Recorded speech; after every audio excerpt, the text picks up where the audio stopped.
Shootings in Dallas, Baton Rouge, and Falcon Heights, Minnesota shocked the nation. Plus, Hillary Clinton and Donald Trump survive a week that would have eliminated any other candidate. So much to talk about tonight on Washington Week. We are horrified over these events. There's no possible justification for these kinds of attacks or any violence against law enforcement. Two big stories tonight. There are no words to describe the atrocity that occurred to our city. All I know is that this must stop, this divisiveness between our police and our citizens. He's licensed to carry. He was trying to get out his ID, and he was reaching for his wallet, and the officer just shot him in his arm. What, if anything, are our leaders doing? Can they do to stem what is becoming a summer of violence? I'm with her. And on the campaign, the collision of ambition, accusation, and attack. These are all lies. We say lie, lie, lie, lie. Dirty, rotten liar. Has Hillary Clinton finally shaken the controversy about her handling of classified emails? No reasonable prosecutor would bring such a case. And has Donald Trump found a way to calm nervous Republicans? I'm ready, willing, and able to help. Public officials, I think, have a responsibility to stand up and say that's not our party. Covering the state of the nation and the state of the campaign, Carrie Johnson, justice correspondent for NPR. Manu Raju, senior political correspondent for CNN. Beth Reinhardt, political reporter for the Wall Street Journal. And Karen Tumulty, national political reporter for the Washington Post. Award-winning reporting and analysis, covering history as it happens. Live from our nation's capital, this is Washington Week with Gwen Ifill. Once again, live from Washington, moderator Gwen Ifill. Good evening. It seems every week we come into your homes and we tell you we've never seen anything like this before. Sadly, it's true once again. We start tonight with events on the streets of our nation's cities. Law enforcement officers targeted, citizens killed by their protectors. This was Washington's response today. House Speaker Paul Ryan. There will be a temptation to let our anger harden our divisions. Let's not let that happen. There's going to be a temptation to let our anger send us further into our corners. Let's not let that happen. That script is just too easy to write. Democratic presidential candidate Hillary Clinton. As a white person, I want to make clear that whites have to listen. We have to recognize, many of the fears and anxieties that our African American, our Latino, and others in our society feel. Attorney General Loretta Lynch. Now, after the events of this week, Americans across our country are feeling a sense of helplessness, of uncertainty, and of fear.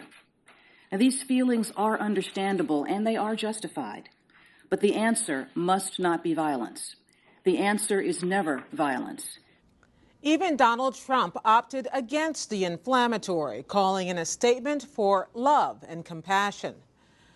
So, Karen, were lawmakers just hitting pause, or are we actually saying something different this time? It's so sad that both the country and its leaders are getting so much experience going through moments like this. It seems like each one is worse than the last, but it really doesn't feel like it's getting any easier to bring people together. And yes, in those clips you had a lot of rhetoric about unifying and moving forward.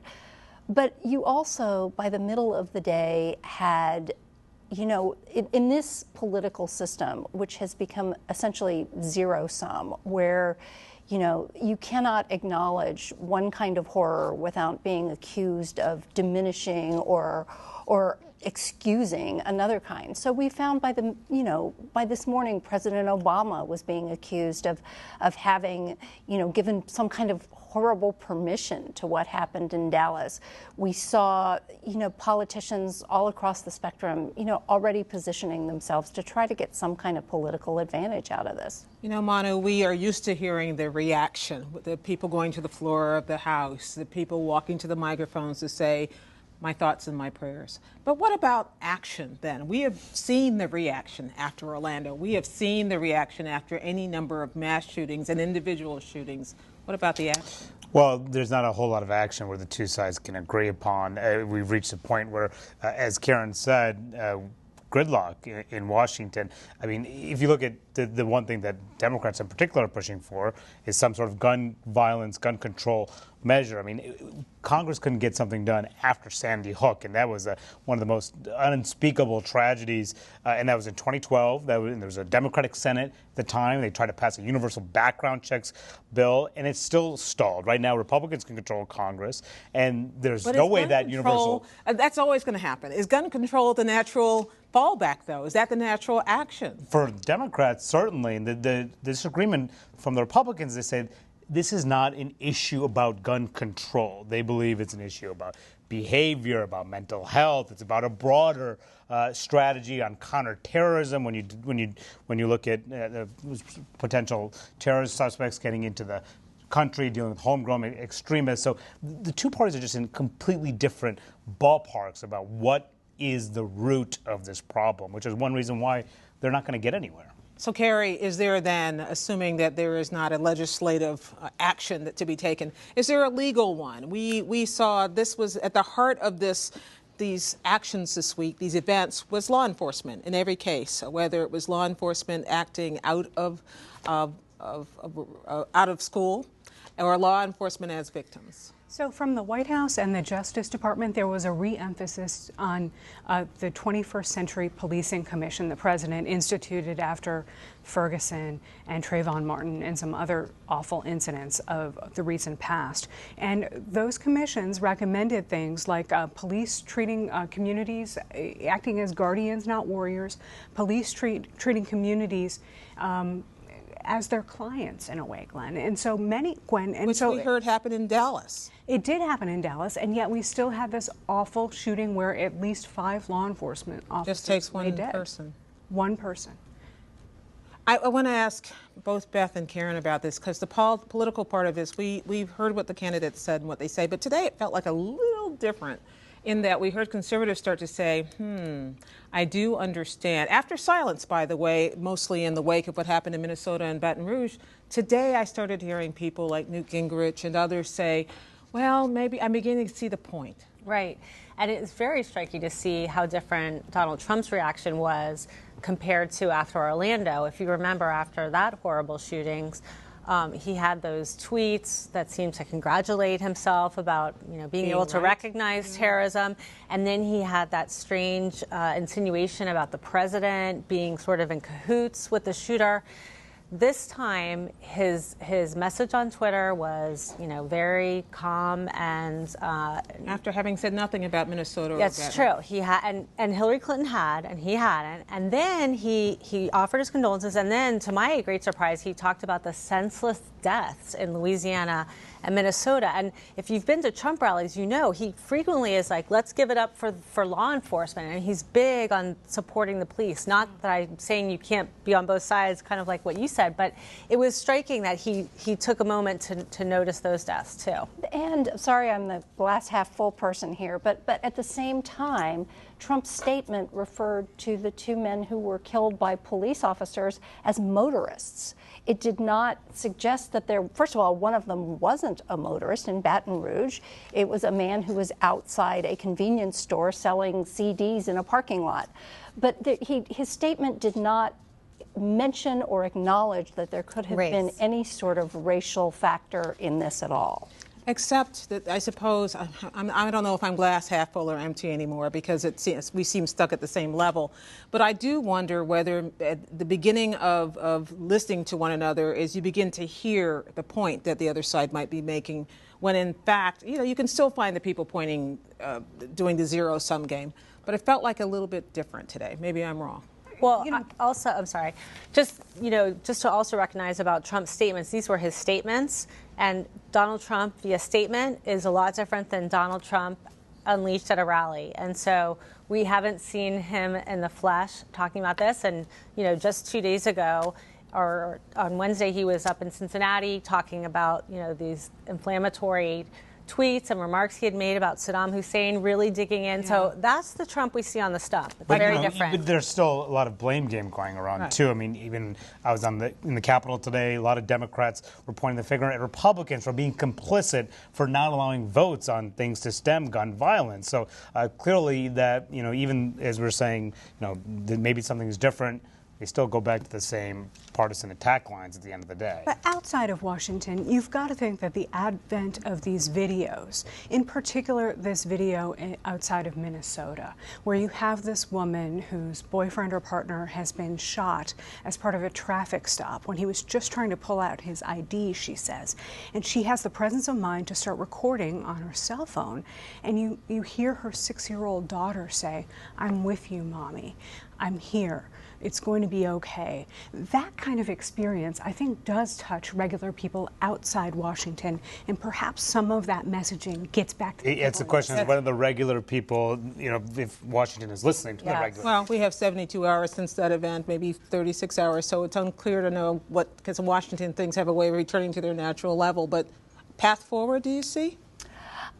Legislatively, Manu's right, none. The question is whether these events are jolting enough to force more of this conversation and more of this dialogue. And Hillary Clinton today was very, very, adamant that really is much more than anything else the solution in the long run. And it's also hard to say that this is not going to be a major issue in the general election, something that we really have not talked about in the 2012 campaign, 2008 and before. Well, we'll come back to the 2016 campaign in just a moment. Because this was, of course, a huge campaign week. The biggest moving part came from FBI Director James Comey, who managed to make it both Hillary Clinton's worst and best week of the campaign. Did Hillary Clinton break the law? In connection with her use of the email server, my judgment is that she did not. Suggest the kind of carelessness that I talked about. Republicans say they are mystified how Comey, a Bush appointee and registered Republican, could judge Clinton extremely careless, in his words, but not bring charges. If you are a private in the Army and you email yourself classified information, you will be kicked out. But if you are Hillary Clinton and you seek a promotion to Commander-in-Chief, you will not be. That's Trey Gowdy, the Republican. I want to know, Carrie, I want for you to parse what he just said and tell me why it didn't work with Comey. The FBI director said there just wasn't enough evidence to demonstrate that Hillary Clinton or any of her close aides at the State Department acted with malicious or bad faith, bad intent, when they set up this private email server and did government business on it for a matter of years. The FBI director said, Gwen, that he discovered 7 or 8 classified email chains, top secret, not just classified email chains on that server, and 110 classified emails. But when he dug down, he didn't see the kind of bad behavior that they've used in the past to charge people with a crime. Hillary Clinton, in her 3.5-hour interrogation at the FBI headquarters last weekend, did not lie to investigators as far as the FBI could tell. No destruction of documents or emails maliciously.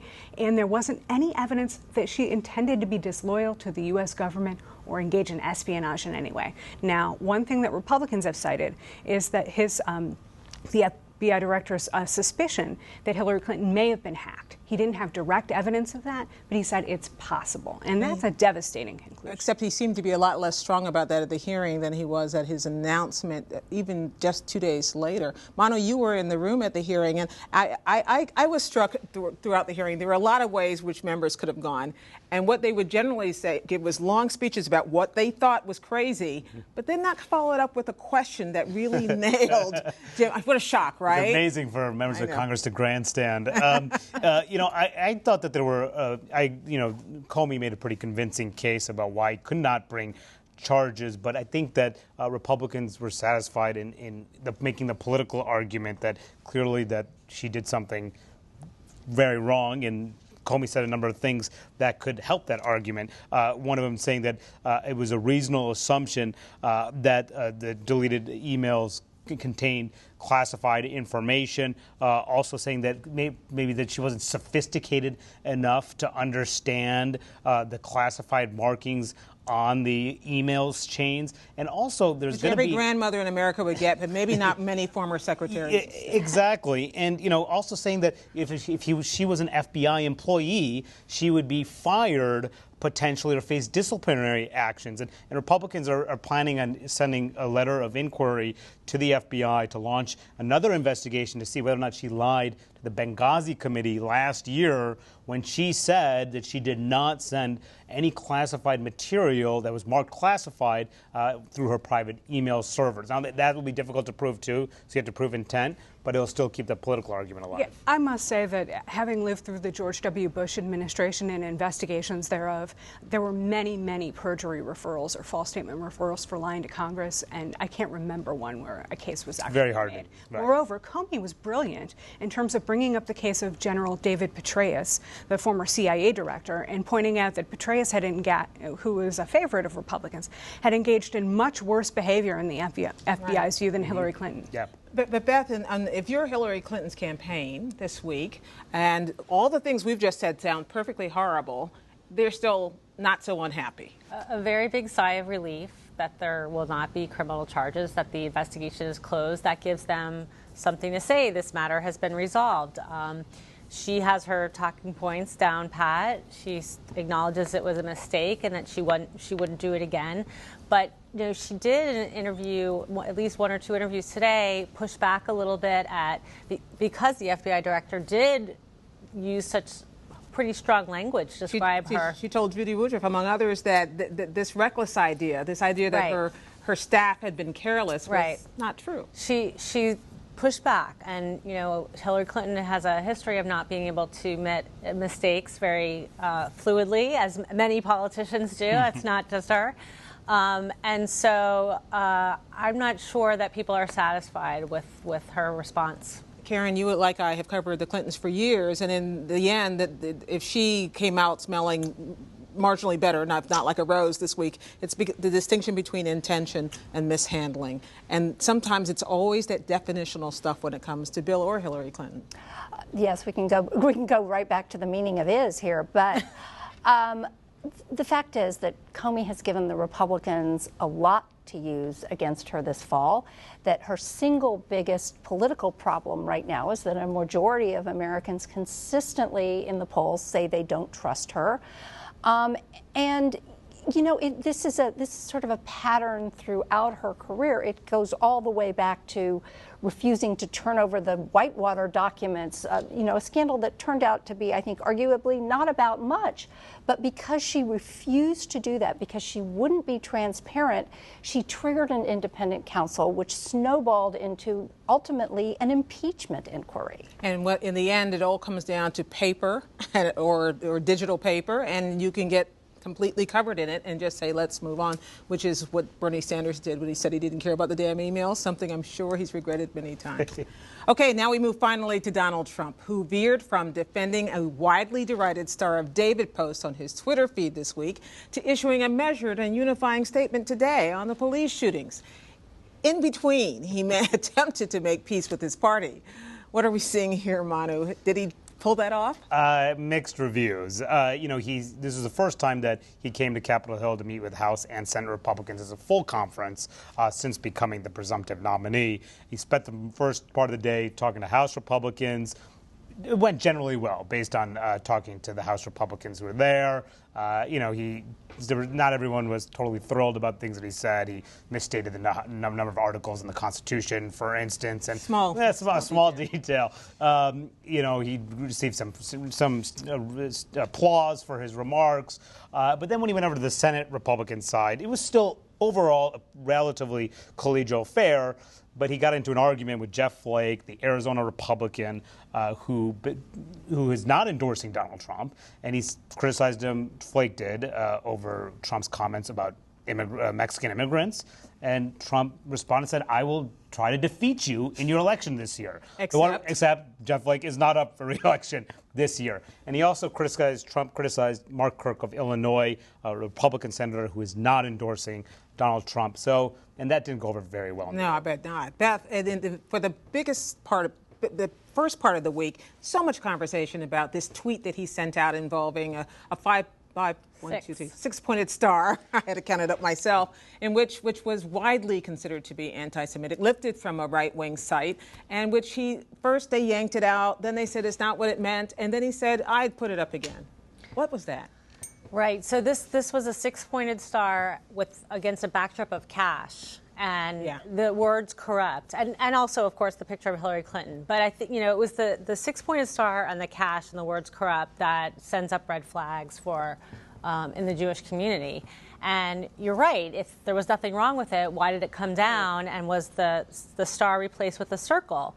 And then he dug in even more than ever, saying we should have left it up. In fact, he made it clear that he had not told anyone to take it down. Here's the weirdest thing about it. It's not just that he kept a story alive that he could have served to die earlier in the week, but then in the course of 2 nights of speeches, he went everywhere. I mean, what Republicans want is for him just to attack Hillary. She had a bad week, stay on that. And he wouldn't do that. That is the big frustration with Donald Trump. This week, silver platter of bad news for Hillary Clinton, and good news for him on the fundraising front, in that he raised a good chunk of money, not as much as Hillary Clinton, but a lot more than he had before. But by coming back to the tweet, and also his favorable comments about Saddam Hussein, widely reviled Iraqi dictator, he dug in on that too. And criticizing anyone who's ever criticized him, including people we know. I mean, like Chuck Todd gets a long speech about how he didn't like his eyes or something. Well, in fact, he later found an ad or a Disney poster from the movie Frozen with a six-pointed star on it, and he said, "See, so Disney must be anti-Semitic." I think the lesson that a lot of Republicans would like to see him get out of the movie Frozen is the song "Let It Go." Oh no, you've got it in my head now. That song. Actually, he could use it in his head. Right. But I sometimes wonder whether, as we look and we laugh and we say, "Oh, I can't believe he did that," whether there is a strategy, there's a method to his madness. He's still only 5 points behind in the biggest national polls. And this is why a number of Republicans simply are scared of endorsing him, scared of being too close to him, because you don't know what he's going to say on any given day. And then you'll have to defend his comments, distance yourself from him, clean him up. Or some of them say, you know what, I just want nothing to do with it. But the thing you hear from his supporters is that they like about him that he won't let himself get pushed around. Okay. Well, we're going to see if he's certainly not going to happen in his convention, and we're going to be watching that very closely. Who knows what's going to happen at the convention? Thank you, everybody. Next, we're off to Cleveland for a special Washington Week Roadshow. Join us and our audience for a roundtable and an extra half-hour Q&A from the Hanna Theater in Playhouse Square. That's a full hour of Washington Week, what you've been begging for, on most stations, kicking off our joint PBS-NPR coverage of the Republican and Democratic nominating conventions. Join us for the ride. In the meantime, stay with the NewsHour every night and stick around for the Washington Week webcast extra at pbs.org/Washington Week tonight and all weekend long. And we'll see you next week on Washington Week. Good night.